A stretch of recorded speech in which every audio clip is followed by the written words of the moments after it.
industries that will no doubt, in fact, be breathing a sigh of relief tonight is the liquor industry. Let's speak to the National Liquor Traders Council's president. Well, the organizations like Intimane, I beg your pardon, I'm just trying to get the words out now. Lucky, so as I was saying, your industry breathing a sigh of relief tonight. No ban on the sale of alcohol? Indeed, Tabekile, and good evening to eNCA viewers at home. So we welcome the government's decision not to place any restrictions on the sale of alcohol. This means that taverns will be permitted to continue trading as normal, subject to the revised curfew hours and limits on indoor gathering, as well as the license conditions. We believe that allowing taverns to continue trading by not placing any restrictions on the alcohol trade was the right decision by the government. I mean, our members have gone the extra mile to ensure full compliance with all the COVID-19 safety protocols, and we remain committed to supporting government in the fight against COVID-19.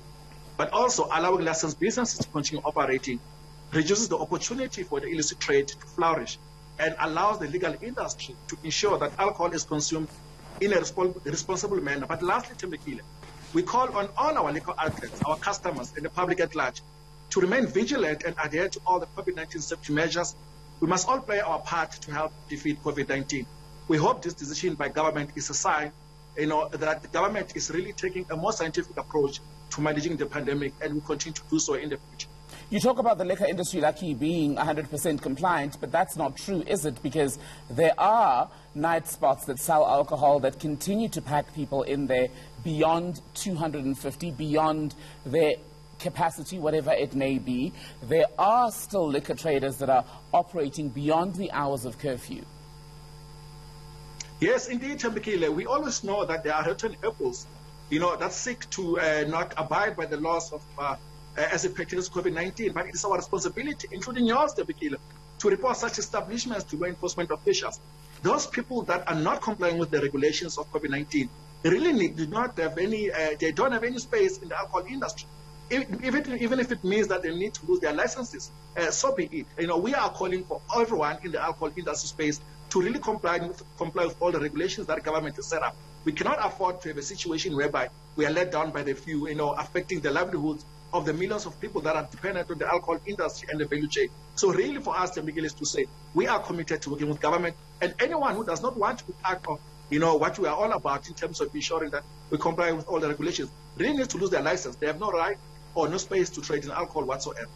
Lucky, hi, good evening to you. You're speaking to Faith now. I mean, when you're speaking about how you're calling on the liquor tradings to adhere to COVID-19 regulations and the like, one would say that maybe we need to go beyond just calling for it. That the threat of removing the liquor licenses is one thing, but perhaps we need more monitoring just to ensure that, as you say yourself, the very few who don't comply are the ones that could cost eventually the masses. And we do not want to find ourselves in a situation like we did last year, which I'm sure you can appreciate, when you were countlessly calling on government to open up the industry simply because of the amount of livelihoods that were being lost within the industry itself. So surely we need to go just an extra mile beyond just calling and actually start monitoring what's happening on the ground. Do you see that being done? Yes, indeed, and we'd like to commend the good work that has been done by the liquor industry. We have invested over 10 million rand with community patrols across all key hotspot areas in the country during the second wave.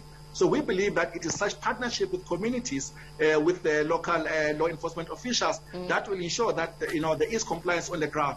And we'd like to call on law enforcement officials as well to fully implement some of these regulations that have been announced by the president, to make sure that we do not feel the devastating effect of what the third wave promises to give us. So we believe that it's really a partnership between society, between us as liquor traders, as well as law enforcement officials, that will make sure that we create a sustainable environment that will allow us to really fight COVID-19 pandemic together. It really cannot be in the government's hands. It's in everyone's hands to make sure that we are able to work together and defeat the COVID-19. I completely hear you, Lucky, and I remember that even earlier this year into late last year, you were speaking about how there needs to be those people that will be educating people, particularly in taverns, around COVID-19, being able to, tell them about adherence to the regulations, protocols, including mask wearing and the like. Has that campaign proven to be effective thus far, or does more need to be done? The campaign has proven to be successful in a sense that when you look at the compliance numbers, we moved from the starting point of 76% compliance to around 96%. So there is room for us to play to get to 100%.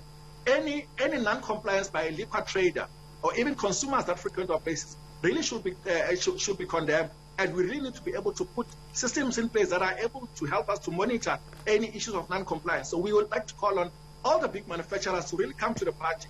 We know that Distel, SAB, as well as Heineken have done their part in ensuring that we're able to stem the tide through investing in these community patrols as well as compliance officers on the ground. So, but we are confident that, given the partnership that we have with the various law enforcement officials as well as liquor manufacturers, we should be able to continue with this program to make sure that we are able to push in against the blow of what the third wave promises to met at us. Lakin Dimani, representative from the National Liquor Traders Council, kicking off our reaction to the address by President Cyril Ramaphosa tonight.